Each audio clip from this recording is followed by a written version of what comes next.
శ్రీ సాయినాథాయ నమః. శ్రీ సాయి సచ్చరిత్రము 47వ అధ్యాయం. బాబా చెప్పిన వీరభద్రప్ప చెన్నబసప్పల పాము కప్ప కథ. గత అధ్యాయములో 2 మేకల పూర్వ వృత్తాంతమును బాబా వర్ణించారు. ఈ అధ్యాయమును కూడా అట్టి పూర్వ వృత్తాంతమును వర్ణించు వీరభద్రప్ప యొక్కయు చెన్నబసప్ప యొక్కయు కథలు చెప్పుదాము. ప్రస్తావన: శ్రీ సాయి రూపము పావనమైనది.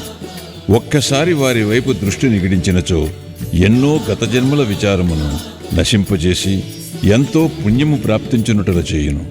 వారి దయాదృష్టి మనపై బరపినచో మన కర్మబంధములు వెంటనే వీడిపోయి మనం ఆనందమును పొందెదము.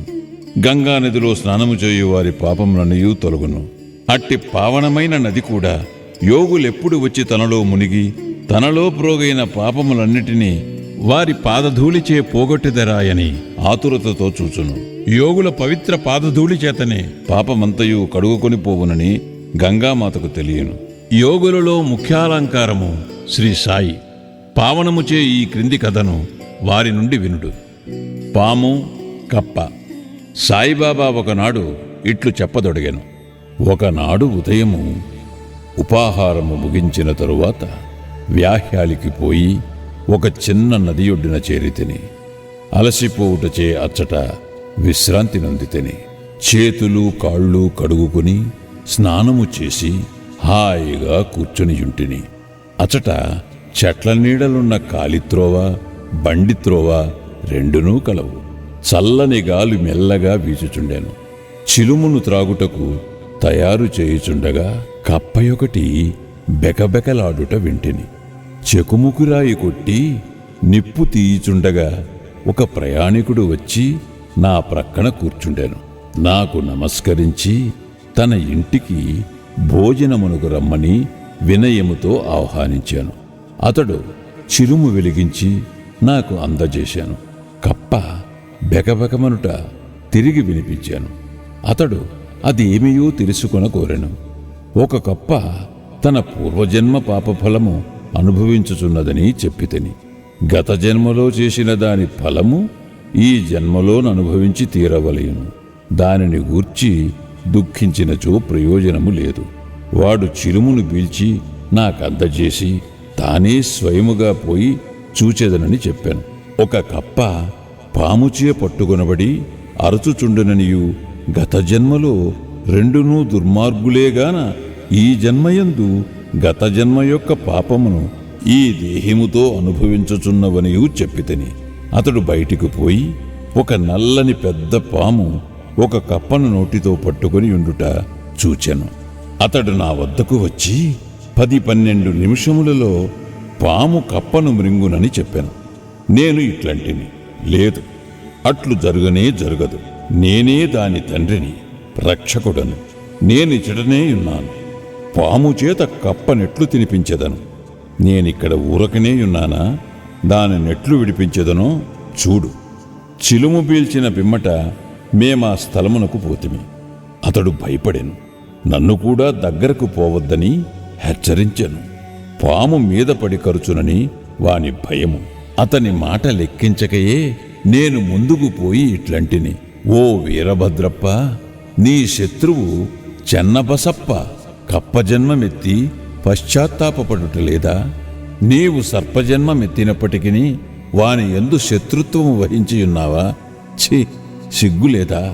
మీ ద్వేషములను విడిచి శాంతింపుడు. ఈ మాటలు విని ఆ సర్పము కప్పను వెంటనే విడిచి నీటిలో మునిగి అదృశ్యమయ్యాను. కప్ప కూడా గంతు వేసి చెట్ల పొదలలో దాగెను.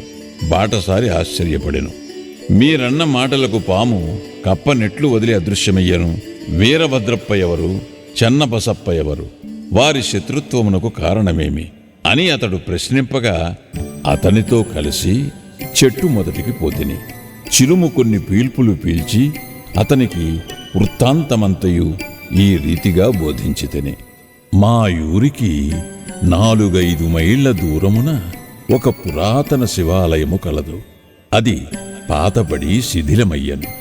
ఆ గ్రామములోని ప్రజలు దానిని మరామతు చేయుటకై కొంత ధనము ప్రోగు చేసిరి. కొంత పెద్ద మొత్తము ప్రోగైన పిమ్మట పూజ కొరకు తగిన ఏర్పాటు చేసిరి. మరామత్తు చేయుటకు అంచనా వేసిరి. ఊరిలోని ధనవంతుని కోశాధికారిగా నియమించి సర్వము అతని చేతిలో పెట్టిరి. లెక్కలను చక్కగా వరాయు బాధ్యత వానిపై పెట్టిరి. వాడు పరమలోభి. దేవాలయము బాగు చేయుటకు చాలా తక్కువ వ్యయము చేశాను. దేవాలయములో ఏమీ అభివృద్ధి కానరాలేదు. అతడు ధనమంతయు ఖర్చు పెట్టాను. కొంత తాను మృంగెను. తన సొంత డబ్బు కొంచెమైనను దానికి వెచ్చించలేదు. తియ్యని మాటలు చెప్పువాడు. అభివృద్ధి కాకుండుటకు ఏవో కారణములు చెప్పేవాడు. గ్రామస్తులు తిరిగి వాని వద్దకు పోయి అతడు సొంతముగా తగిన ధన సహాయము చేయని ఎడల మందిరము వృద్ధి కాదని చెప్పిరి. వాని అంచనా ప్రకారము పని సాగించవలసినదని చెప్పుచూ మరికొంత ద్రవ్యమును వసూలు చేసి అతనికిచ్చిరి. వాడా ధనమును పుచ్చుకుని పూర్వము వలనే ఊరక కూర్చుండెను. కొన్నాళ్ల పిమ్మట మహాదేవుడు వాని భార్యకు కలలో కనిపించి ఇట్లు చెప్పెను: నీవు లేచి దేవాలయపు శిఖరమును కట్టుము. నీవు ఖర్చు పెట్టిన దానికి 100 రెట్లు ఇచ్చెదను. ఆమె ఈ దృశ్యమును తన భర్తకు చెప్పాను. అది ధనము వ్యయమగుటకు హేతువగునేమోయని భయపడి ఎగతాళి చేయుచు అది ఉత్త స్వప్నమనియు దానిని నమ్మనవసరము లేదనియు, లేకున్నచో దేవుడు తనకు స్వప్నములో కనబడి యాల చెప్పలేదనియు, తాను మాత్రము దగ్గర లేకుండెనాయనియు, ఇది దుస్వప్నము వలె కనిపించుచున్నదనియు, భార్యాభర్తలకు విరోధము కల్పించున్నట్టులా తోచుచున్నదనియు అతడు సమాధానము చెప్పాను. అందుచే ఆమె ఊరుకొనవలసి వచ్చాను. దాతలను బాధించి వసూలు చేయు పెద్ద మొత్తము చందాలయందు దేవునకు ఇష్టముండదు. భక్తితోనూ ప్రేమతోనూ మన్ననతోనూ ఇచ్చిన చిన్న చిన్న మొత్తములైన దైవమిష్టపడును. కొన్ని దినముల పిమ్మట దేవుడామెకు స్వప్నములో తిరిగి కనిపించి ఇట్లనెను: భర్త దగ్గరున్న చందాల గూర్చి చిగాకు చెందనవసరము లేదు. దేవాలయము నిమిత్తము ఏమైనా వ్యయము చేయమని అతని బలవంతము చేయవద్దు. నాకు కావలసినవి భక్తి మరియు సద్భావము. కాబట్టి నీకిష్టమున్న సొంతముదేదైనా ఇవ్వవలెను. ఆమె తన భర్తతో సంప్రదించి తన తండ్రి తనకిచ్చిన బంగారు నగలు దానము చేయ నిశ్చయించెను. ఆ లోభి ఈ సంగతి విని చికాకు చెంది భగవంతుని కూడా మోసము చేయ నిశ్చయించుకొనెను. ఆమె నగలను ఎంతో తక్కువ ధర కట్టి 1000 రూపాయలకు తానే కొని నగదునకు బదులుగా ఒక పొలమును దేవదేయముగా నిచ్చాను. అందులకు భార్య సమ్మతించాను. ఆ పొలము వాని సొంతము కాదు. అది ఒక పేదరాలకు డుబ్కీయను నామెది. ఆమె దానిని 200 రూపాయలకు కుదువు పెట్టి ఉండెను. ఆమె దానిని తీర్చలేకపోయాను. ఆ టక్కరి లోభి తన భార్యను, డుబ్కీని, దైవమును అందరినీ మోసగించెను. ఆ నేల పనికిరానిది, సాగులో లేనిది. దాని విలువ చాలా తక్కువ. దాని వలన ఆదాయమేమీయూ లేదు. ఈ వ్యవహారమిట్లు సమాప్తి చెందాను. ఆ పొలమును పూజారి అధీనములో నుంచిరి. అందులకతడు సంతసించెను. కొన్నాళ్లకు ఒక చిత్రము జరిగెను. గొప్ప తుఫాను సంభవించెను. కుంభవృష్టి కురిసెను. లోభి ఇంటికి పిడుగుపాటు తగిలి వాడు, వాని భార్య చనిపోయేది. డుబ్కీ కాలగతి చెందెను. తరువాతి జన్మలో ఆ లోభి మధురాపట్టణములో ఒక బ్రాహ్మణ కుటుంబములో పుట్టి వీరభద్రప్పయ్యను పేరనుండెను. అతని భార్య పూజారి కుమార్తెగా జన్మించెను. ఆమెకు గౌరీ అని పేరు పెట్టిరి. డుబ్కీ మందిర గొరవనింటిలో మగ శిశువుగా జన్మించెను. అతనికి చెన్నబసప్పయ్యని నామమిడిరి. ఆ పూజారి నా స్నేహితుడు. అతడు నా వద్దకు తరచుగా వచ్చుచుండెను. నా వద్ద కూర్చుండి మాట్లాడుచూ చిలుము పీల్చెడివాడు. అతని కుమార్తె గౌరి కూడా నా భక్తురాలు. ఆమె త్వరగా ఎదుగుచుండెను. ఆమె తండ్రి వరుణుకై వెతుకుచుండెను. ఆ విషయమై చిగాకు పడనవసరము లేదనియూ, ఆమె భర్త తానై వెతుకుకొని వచ్చుననియూ నేను చెప్పితిని.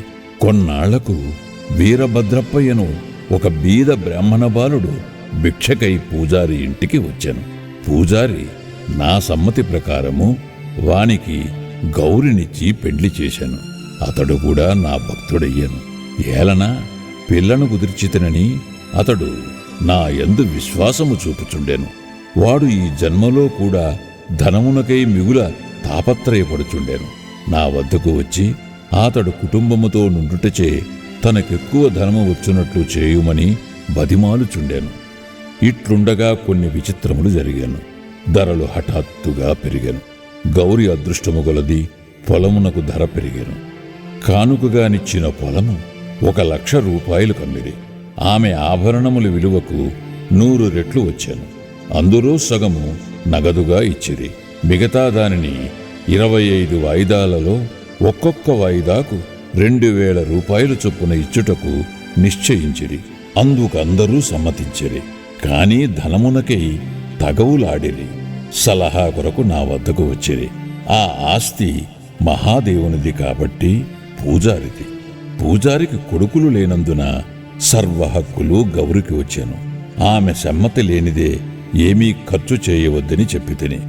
ఆమె భర్తకు ఈ పైకముపై నెట్టి అధికారము లేదని బోధించితిని. ఇది విని వీరభద్రప్ప నాపై కోపగించెను. ఆస్తిపై గౌరికే హక్కు కలదని తీర్మానించి దానిని కబళించుటకు నేను యత్నించుచున్నానని నుడివెను. అతని మాటలు విని భగవంతుని ధ్యానించి ఊరుకుంటిని. వీరభద్రప్ప తన భార్య గౌరిని తిట్టెను. అందుచే ఆమె పగటిపూట నా వద్దకు వచ్చి ఇతరుల మాటలు పట్టించుకునవలదనియు తనను కూతురుగా చూచుకునవలననియు వేడుకొనెను. ఆమె నా ఆశ్రయమును కోరుటచే నేనామెను రక్షించుటకు 7 సముద్రములైనా దాటుదునని వాగ్దానమిచ్చితిని. ఆనాడు రాత్రి గౌరికొక స్వప్న దృశ్యము కనపడెను. మహాదేవుడు స్వప్నములో కనిపించి ఇట్లనెను, ధనమంతయు నీదే, ఎవరికీ ఏమియును ఇవ్వవలదు. చెన్నబసప్పతో సలహా చేసి దేవాలయపు మరామత్తు నిమిత్తము కొంత ఖర్చు చేయుము. ఇతరులముకై వేము చేయవలసి వచ్చినప్పుడు మసీదులోనున్న బాబా సలహా తీసుకొమ్ము. గౌరి నాకీ వృత్తాంతమంతయు తెలిపెను. నేను తగిన సలహానిచ్చితిని. అసలు తీసుకుని వడ్డీలో సగము మాత్రము చెన్నబసప్పకు ఇవ్వమనియు వీరభద్రప్పకు ఇందులో జోక్యము లేదనియు నేను గౌరికి సలహానిచ్చితిని. నేనిట్లు మాట్లాడుచుండగా వీరభద్రప్ప చెన్నబసప్ప కొట్లాడుచు నా వద్దకు వచ్చిరి. సాధ్యమైనంత వరకు వారిని సమాధానపరచితిని. గౌరికి మహాదేవుడు చూపిన స్వప్న దృశ్యమును చెప్పితిని. వీరభద్రప్ప మిగుల కోపించి చెన్నబసప్పను ముక్కలు ముక్కలుగా నరికెదరని బెదిరించాను. చెన్నబసప్ప పిరికివాడు. వాడు నా పాదములు పట్టి నన్నే ఆశ్రయించాను. కోపిష్టి శత్రువు బారి నుండి కాపాడేదనని నేను వానికి వాగ్దానము చేసి తిని. కొంతకాలమునకు వీరభద్రప్ప చనిపోయి పాముగా జన్మించాను.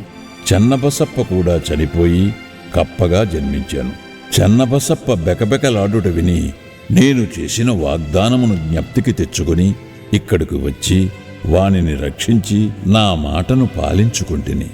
భగవంతుడు ఆపద సమయమందు భక్తుల రక్షించుటకై వారి వద్దకు పరుగెత్తును.